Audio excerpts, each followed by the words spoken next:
अंदाज़े बयां मेरा बहुत शौक नहीं है, शायद कि उतर जाए तेरे दिल में मेरी बात। हजरत अली की चौखट है, सैयदा तैयबा ताहिरा हजरत फातिमा ज़हरा है। सुबह का वक्त है, उठी, घर के काम में मसरूफ हो गई। घर के काम में सफाई की, सारा काम किया, कपड़े धुल रही थी। अचानक हजरत अली आ गए।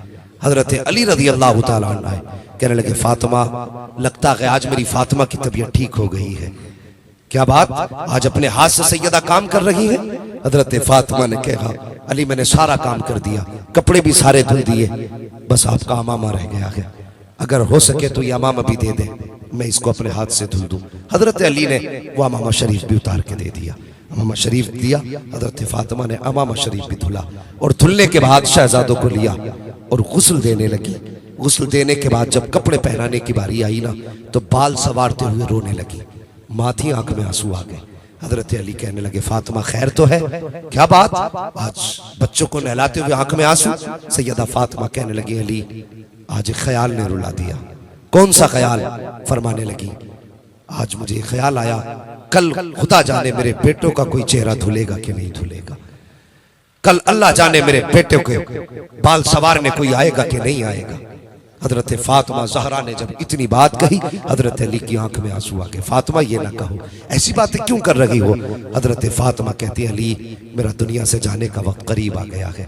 कहा ये कैसे कह दिया? कहने लगी तहज्जुद की नमाज पढ़ के मुसल्ले पे फजर के इंतजार में बैठी थी, आंख लगी ख्वाब में मुस्तफ़ा आए थे। फरमाने लगे फातिमा बहुत दिन हो गए, जुदाई तुम्हारी बर्दाश्त नहीं होती, आओ अब तुम अपने बाबा के पास आ जाओ। अल्लाह अकबर इतना कहा, हजरत अली की आंख में आंसू। शहजादों को तैयार किया, फरमाने लगी शहजादों जाओ मुस्तफ़ा के मज़ार पे मेरा सलाम पेश करके आओ। अल्लाह अकबर, शहजादों को भेजा। उसके बाद सैयदा फातिमा ज़हरा ने हजरत अली का हाथ पकड़ा, पकड़ के कहने लगी अली कुछ बात करनी है, मेरे पास वक्त बहुत कम है, क्या आप थोड़ा वक्त देंगे? हजरत अली ने फरमाया फातिमा कहो क्या कहना चाहती हो।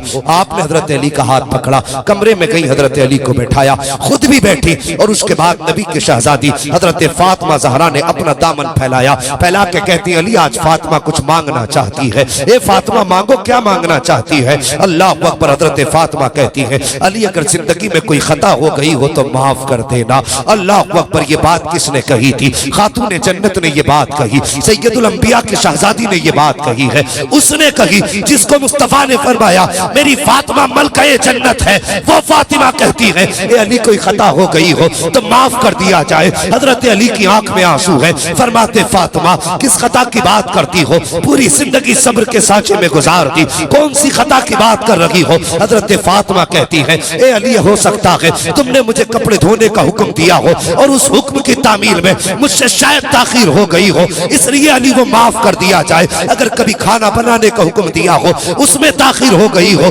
अली माफ कर दिया जाए। हजरत अली कहते हैं ए फातिमा मुझे अच्छी तरह याद है तुमने अपनी जिंदगी मेरे साथ इस सब्र से गुजारी कि कभी एक लुकमे का सवाल नहीं किया। तुमने पैबंद के कपड़े तो पहने लेकिन कभी लिबास का सवाल नहीं किया। ए फातिमा सारी जिंदगी मुझे तुमसे कोई शिकायत नहीं हुई है, लेकिन फातिमा मैं भी कुछ कहना चाहता हूँ। कहो अली क्या कहना चाहते हो? कहा ए फातिमा अगर कयामत के दिन मुस्तफा के साथ खड़ी हो तो कहीं मेरी शिकायत मत कर देना, ये मत कहना मुस्तफा किसके साथ छोड़ के आए थे, उसके साथ जिसने कभी फातिमा को भरपेट खाना न खिलाया, उसके साथ जो कभी फातिमा को नया लिबास न दे सका। अल्लाह अकबर। हजरत फातिमा की चीख निकली है, फरमाती अली ऐसी बात ना करे। अल्लाह अकबर। अगली बात हजरत फातिमा ने कही थी, अब जरा दिल थाम के सुनना प्यारे। हजरत फातिमा कहती है ए अली एक बात और कहना चाहती हो। कहो अली क्या कहो फातिमा क्या कहना चाहती हो? तब हजरत फातिमा कहती है ए अली मेरे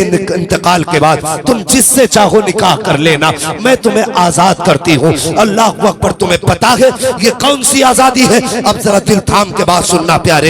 एक दिन हजरत अली ने दूसरी लड़की से निकाह करना चाहा था, दूसरी खातून से। ये बात हजरत फातिमा के कानों तक आई, आपने शहजादों को गोद में लिया, मुस्तफा की बारगाह में आई, या रसूल अल्लाह अली दूसरा निकाह करने जा रहे हैं, मेरे हुजूर मिंबर पे तशरीफ लाए, सहाबा को इकट्ठा किया, हजरत अली को बुलाया, कहा था अली मैंने सुना है तुम दूसरा निकाह करना चाह रहे हो। जी या रसूल अल्लाह, आपने सच सुना है, यही मेरा इरादा है। मुस्तफा के एक तरफ आका हसन बैठे हैं, दूसरी जानिब आका हुसैन बैठे हैं। तब मुस्तफा ने कहा था अली हर मोमिन को 4 निकाह की इजाजत है, लेकिन तुम्हें मेरी फातिमा के होते हुए दूसरे निकाह की इजाजत नहीं है। मैं तुम्हें इजाजत नहीं देता कि मेरी फातिमा के होते हुए तुम किसी दूसरे निकाह का इंतखाब करो। अल्लाह अकबर। आज हजरत फातिमा कहती है ए अली मेरे इंतकाल के बाद तुम्हें इजाजत है, तुम जिससे चाहो निकाह करना। लेकिन जो अगली बात कही है वो कलेजा चीर देती है भाई। हजरत फातिमा ने कहा था ए अली जिससे चाहो निकाह करना, लेकिन याद रखना महीने में कम से कम 2 दिन मेरे बच्चों को दे दिया करना, 2 दिन मेरे बच्चों को दे दिया करना। फातिमा कहना क्या चाहती हो ए अली मेरे बाद बच्चे तनहा हो जाएंगे, हो सकता है तुम अज़दवाजी जिंदगी में मसरूफ हो जाओ और मेरे बच्चों को मेरी याद सताती रखे। इसलिए फातिमा ये चाहती है कि मेरे इंतकाल के बाद अगर 28 दिन तुम अपनी बीवी के साथ गुजारो तो 2 दिन मेरे बच्चों के साथ गुजार लिया करना, हसनैन करीमैन के साथ गुजार लिया करना। अल्लाह अकबर। ये माँ हुआ करती है साहिब जिसको आखिरी लम्हात में भी बच्चों की फिक्र सताया करती है। और एक बात हजरत फातिमा ने हजरत अली से कही थी, ए अली एक बात और कहना चाहती हो। कहो फातिमा क्या बात है। फरमाते अली मेरे इंतकाल के बाद कभी दिन के उजाले में घर में कदम न रखना। हजरत अली कहते फातिमा आंगन मेरा, घर मेरा, चौखट मेरी, दर मेरा, मैं दिन के उजाले में क्यों नहीं आ सकता। तब हजरत फातिमा ने कहा था ए अली घर भी आपका है, चौखट और जागीर भी आपकी है, लेकिन बात यह है अगर दिन के उजाले में आप घर में आते हो तो आपकी जो शहजादी है ज़ैनब वो इतनी हया किया करती है कि मेरी कमर के पीछे छुप के खड़ी हो जाया करती है। वो इतनी हया वाली है कि तुम्हारे सामने आने से शर्माया करती है। ए अली अगर मेरे इंतकाल के बाद तुम दिन के उजाले में घर में आओगे तो फिर मेरी बेटी किसके पीछे छुपेगी। अगर सामने आ गई वो तो हया से पानी पानी हो जाएगी। अल्लाह अकबर। ये राज तब खुला जब हजरत अली बिस्तरे मर्ग पर थे। तब आपने कहा था ज़ैनब आज तक मैंने कभी तेरा चेहरा नहीं नजर भर के नहीं देखा, एक बार जरा चेहरा तो दिखा। हजरत ज़ैनब सामने आई थी, आपने चेहरे से दुपट्टा हटाया, हजरत अली की चीख निकली। फरमाया था ज़ैनब आज बात समझ में आ गई है कि तू इतनी हया वाली क्यों है। शहजादों से कहा था ए शहजादों अगर तुम्हारा जी चाहे कि तुम खातूने जन्नत का चेहरा देखो तो जिसने ज़ैनब का चेहरा देख लिया उसने खातूने जन्नत फातिमा ज़हरा का चेहरा देख लिया। सुभान अल्लाह, सुभान अल्लाह अकबर। ये माँ होती का दिन के उजाले में नहीं आना। अभी ये बातें चल ही रही, शहजादे हुजूर के रोजे पे थे तो एक नूरानी चेहरा सामने आया। आने वाले ने कहा बच्चों जल्दी करो घर चले जाओ। कहा किस लिए। कहा माँ कुछ देर की मेहमान है, माँ कुछ देर की मेहमान है। कहा हमने तो खैरियत से छोड़ा था। कहा तुम नहीं जानते माँ दुनिया से जाने वाली है। बच्चों ने कहा कौन हो तुम। आने वाले ने कहा मुझे इब्राहिम खलीलुल्लाह कहा जाता है। यही बताने आए थे। कहा सिर्फ मैं नहीं बल्कि सारे अंबिया, खुद मुस्तफा तुम्हारी वालिदा की रूह के इस्तकबाल के लिए आज मदीना शरीफ में आए हुए हैं। शहजादों ने दौड़ लगाई, घर पहुंचे। अल्लाह अकबर। घर पहुंचे हजरत खातून जन्नत के पास माँ के कदमों से लिपट गए, रोने लगे। हजरत फातिमा ने और भी बहुत सारी वसीयत और नसीहत फरमाई थी। ओ भाई मैंने कहा माँ माँ होती है जिसको आखिरी लम्हात में भी औलाद की फिक्र सताती है, आखिरी लम्हात में भी। तो क्या बंदों का फर्ज नहीं बनता कि वो माँ बाप की इज्जत करें, माँ बाप की कदर करें। आप पढ़ लिख के आज कुछ भी हो गए हो, कुछ भी हो गए हो तो माँ बाप से बड़े नहीं हो, माँ बाप से बड़े नहीं हो। मुनव्वर राना ने कहा था बुलंदियों का बड़े से बड़ा निशान छुआ, उठाया गोद में माँ ने तब आसमान छुआ। बेशक बेशक। हाँ खुदारा अगर माँ बाप है तो इज्जत करो, इनकी कदर करो। परदेश में जिंदगी गुजार रहे हो, कभी माँ बाप की याद नहीं आती। कितनी आसानी से क्या में पूछा जाए घर कब गए थे, आते बाहर से फोन हजरत 6 साल हो गए सऊदी में रहते रहते। भाई कितना कमाते हो। का 50,000 रुपए महीना। घर कब जाते हो। 6 साल हो गए। माँ बाप है कहाँ। हाँ है तो मैंने कभी याद नहीं आती। का याद तो आती है ना। फिर मैंने कहा घर भी चले जाया करो। का हजरत कोई फिक्र नहीं, माँ बाप नो टेंशन रह रहे हैं। हम 15,000 20,000 उन्हें अपने अलग से खर्च के लिए देते। ओ भाई माँ बाप तेरे 15,000 के भूखे नहीं होते, वो तेरे प्यार के भूखे होते हैं। 15,000 न दे, 6 महीने में आके एक बार माँ से गले लग जा, बाप के सीने से लग जा। आज लोगों को देख रहे हो ना, किसी को कोई मर्ज, किसी को कोई मर्ज, किसी को इंसुलिन लग रही है, किसी का शुगर बढ़ रहा है, कि ब्लड प्रेशर का कोई मरीज है। ये बीमारियां क्यों इतनी आई? वजह यह है हमने माँ बाप के सीने से लगना छोड़ दिया है। हमने माँ बाप के सीने से लगना छोड़ दिया है। भाई आज भी अगर बेटा बाप के सीने से लगने लगे ना, खुदा की कसम वो मरने को मर तो सकता है लेकिन कभी हार्ट की प्रॉब्लम उसे नहीं होगी। बेशक बेशक। तो बाप के सीने से लगा करो। कितने दिन हो जाते हैं हमें साथ खाना खाए हुए माँ बाप के, जमाने गुजर जाते हैं। कभी अल्लाह तौफीक दे, महीने 6 महीने में कभी माँ बाप के साथ खाना भी खा लिया करो, कभी इनके साथ बैठ कर 2 मिनट बातें भी कर लिया करो। कोशिश करो हम अपने माँ बाप की इज्जत करें, माँ बाप की इज्जत करें। तो मैं अर्ज कर रहा था कुरान पढ़ने वालों से, स्कूल पढ़ने वालों से, माँ बाप की मेहनतों की फिक्र करना। इन्होंने बड़ी मेहनत से पढ़ाया है, बहुत मेहनत से, किस तरह से अपना पेट काट काट के तुम्हारे मदरसों की और स्कूलों की फीस भरी है। हाँ, बड़ी मेहनत से तुम्हें इस लायक बनाया है कि तुम्हारी जेब पे कलम लग सके। आज कलम लगा है ना, इसका इस्तेमाल माँ बाप पे ना करना, इसका इस्तेमाल कभी अपनों पे ना करना।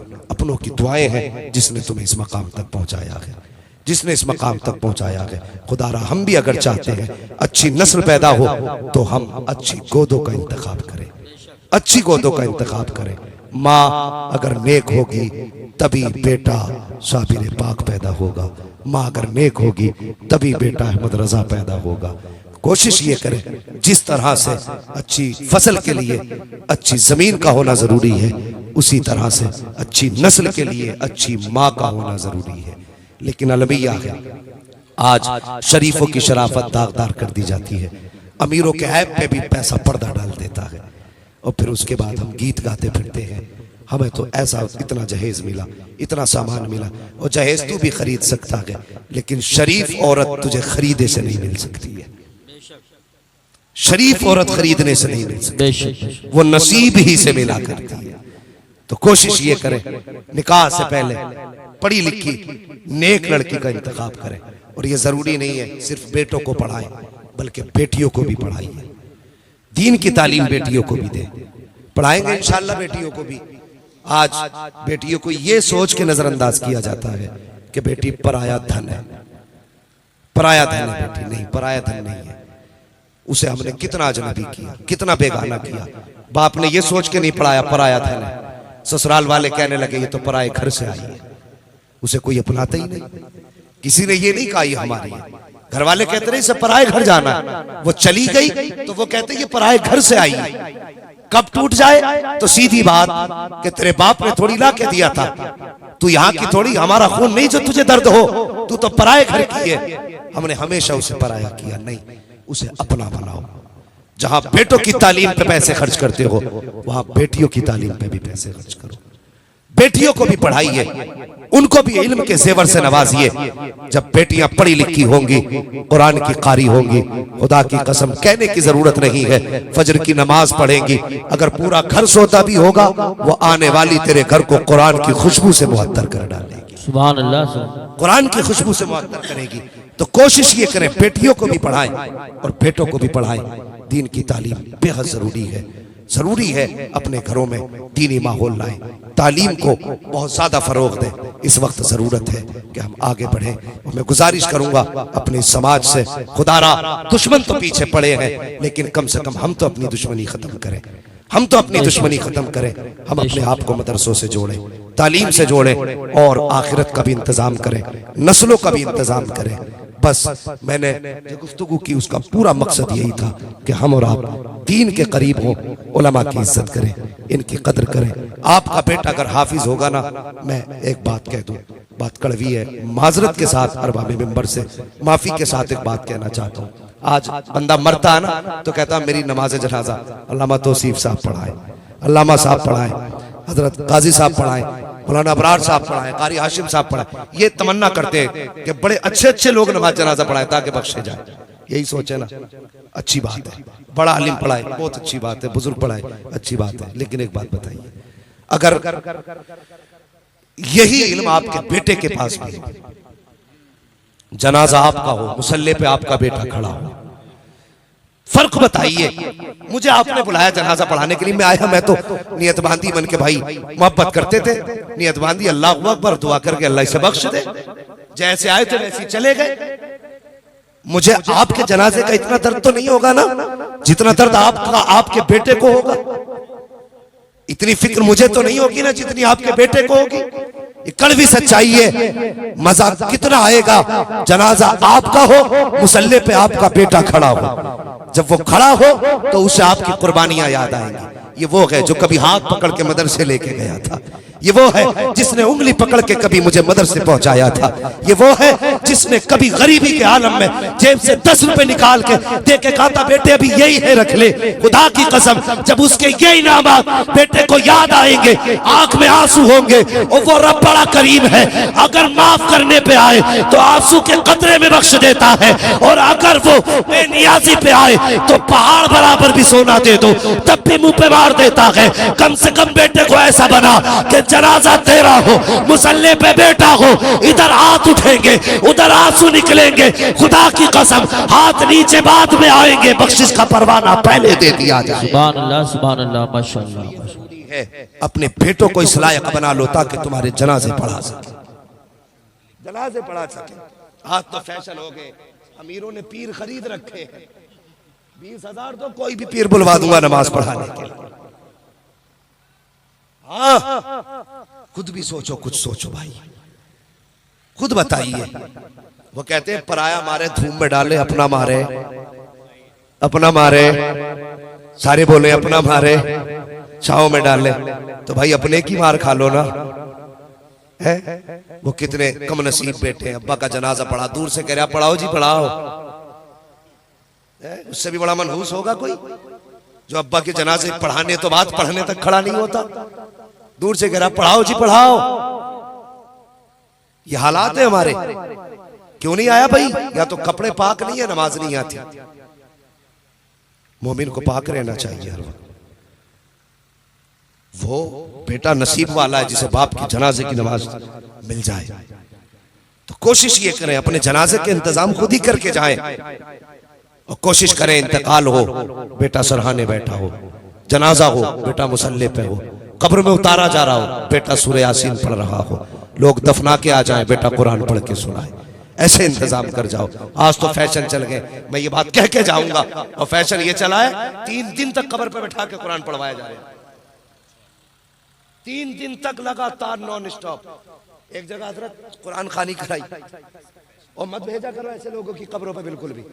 कुरान खानी कराई तो बच्चे ले गया मदरसे से, 4 बच्चे ले गया, और चारों भाइयों ने अपनी ड्यूटी लगा ली कि एक सोने आएगा तो एक कब्र पे उन बच्चों की रखवाली करेगा।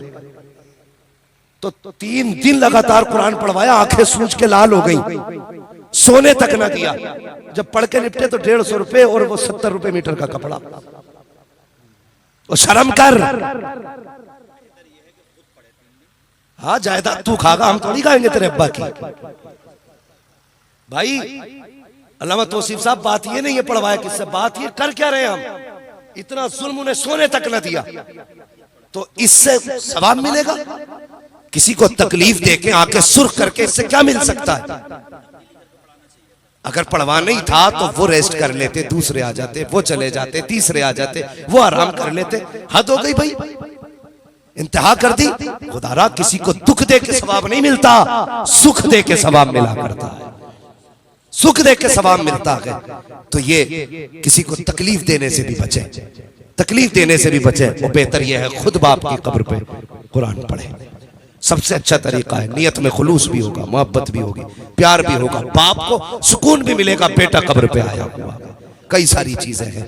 बस लोगों दीन की तरफ आओ, मजहब इस्लाम के करीब हो जाओ, अपने आप को कुरान से जोड़ो, मदारिस से जोड़ो। जब सारी चीजें साथ छोड़ जाती हैं तब कुरान साथ देता है।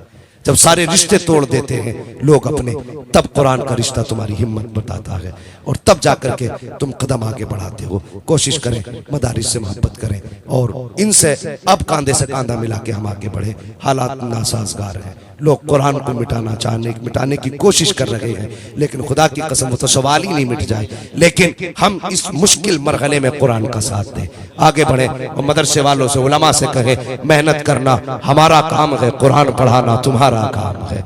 कोशिशें हम पे छोड़ दो, पढ़ाई तुम अपनी जिम्मेदारी पे ले लो। फिर देखो खुदा की कसम आज 9 हाफिज बने हैं, आने वाले दौर में इंशाल्लाह 18 हाफिज कुरान ये इदारा आपको देगा। 18 हाफिज कुरान, और जिंदगी तो गुजर ही जाएगी। कोशिश करें कुरान की खिदमत में लगा दें।